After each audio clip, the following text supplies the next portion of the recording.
on the News Channel 5 network. This is SportsLine.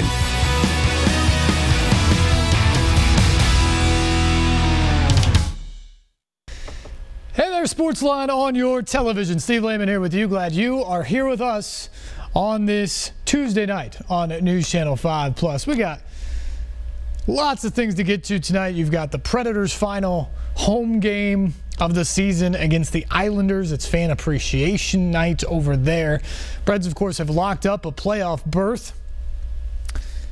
Question now is who they will face coming up in about a week's time. So we can talk Preds throughout the course of the show tonight. You've got the national championship game last night. Joel Berry, most outstanding player, 22 points. Carolina with a 9-2 run to close the game to beat Gonzaga. And the Tar Heels, national champions for the third time in 12 years. So many other things that we can talk about on the course of the show tonight. Kermit Davis came in on the Electric Power Company Sunday Sports Central. We'll have that conversation about his team in the NCAA tournament and how they fared, the seeding, all of that stuff. And coming up in about 15 minutes, Charlie Stillitano from Relevant Sports will join the program. He is one of the people that is promoting a really cool soccer event coming up this summer. On July the 29th, Tottenham Hotspur will take on Manchester City. Those are two Premier League powers. They're going to come to Nashville and play at Nissan Stadium as part of the International Champions Cup. So we'll talk with Charlie coming up at about 8:15 tonight about that as well. Terrific opportunity for sports fans that are out there. Phone lines are open, 737-7767, if you'd like to get in on the program as well. Impressions from last night's national championship game. It was not a thing of beauty by any means. This was a poorly officiated game, but it turned out to be entertaining at the end in the sense that over the last 5 or 6 minutes of the game, the officials finally got out of the way for the most part, and guys on both teams started to make plays. Nigel Williams-Goss, Joel Berry, they went back and forth making big shots.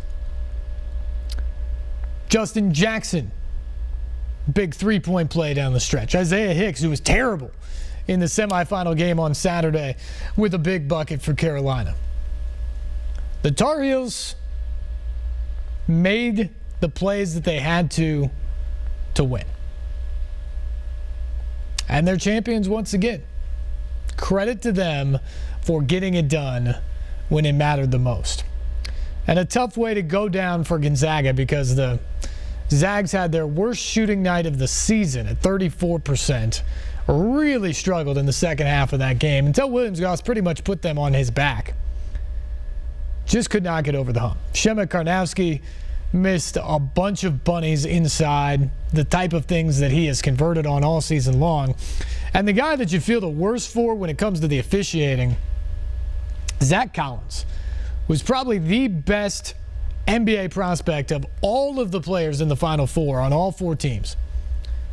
Just never got going last night because he was in foul trouble the entire time.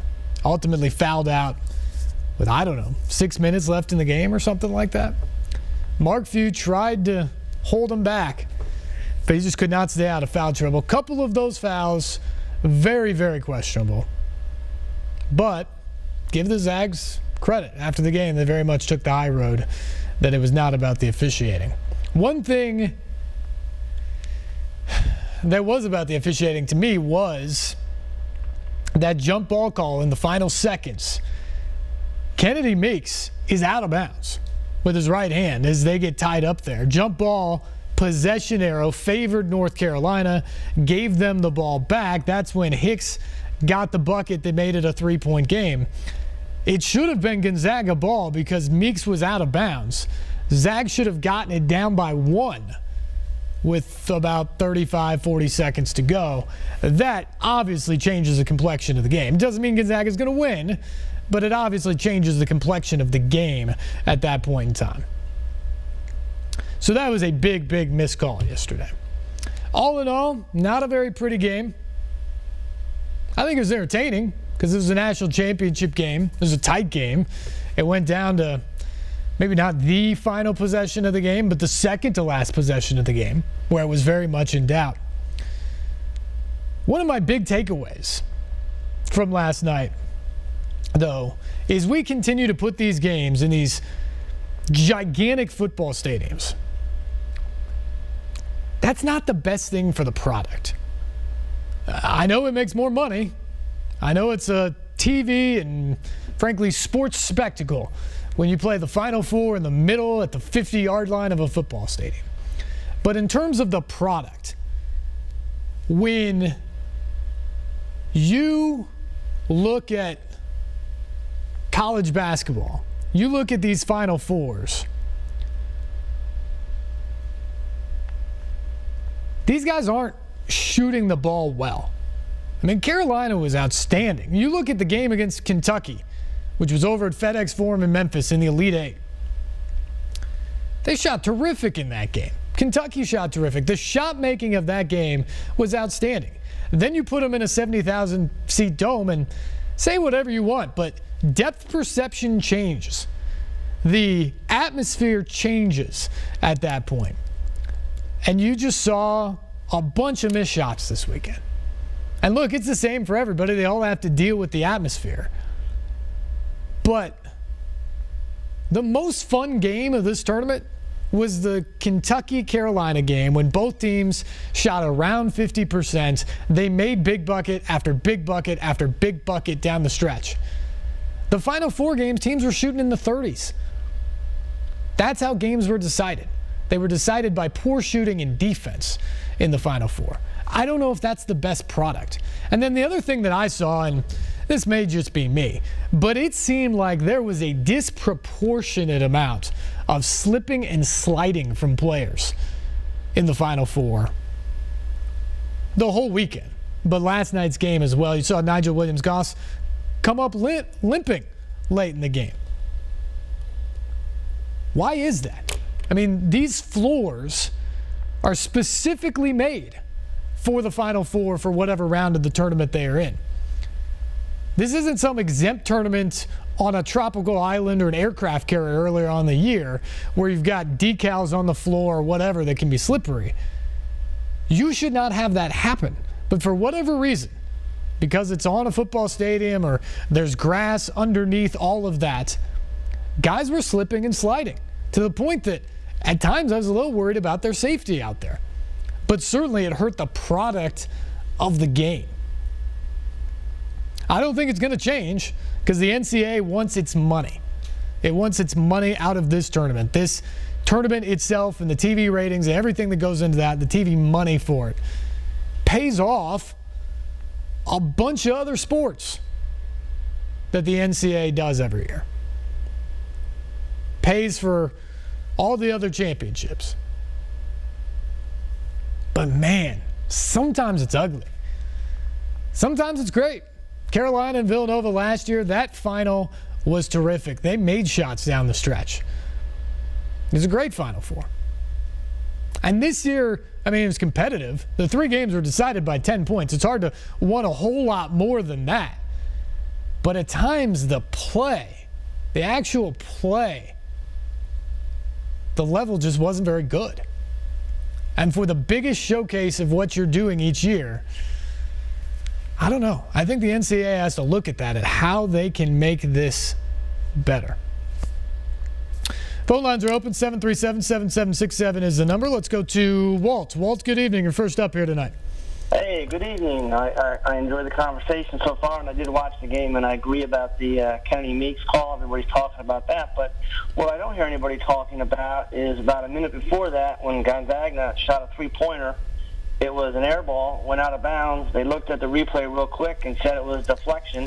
Then we saw the replay again, and the North Carolina player did not deflect it. Yep. Thus, Gonzaga got the ball back, made the three-pointer. Mm-hmm. So that was a big turnaround again, but nobody's talking about that. Right. I think it happened so quick. There was no timeout.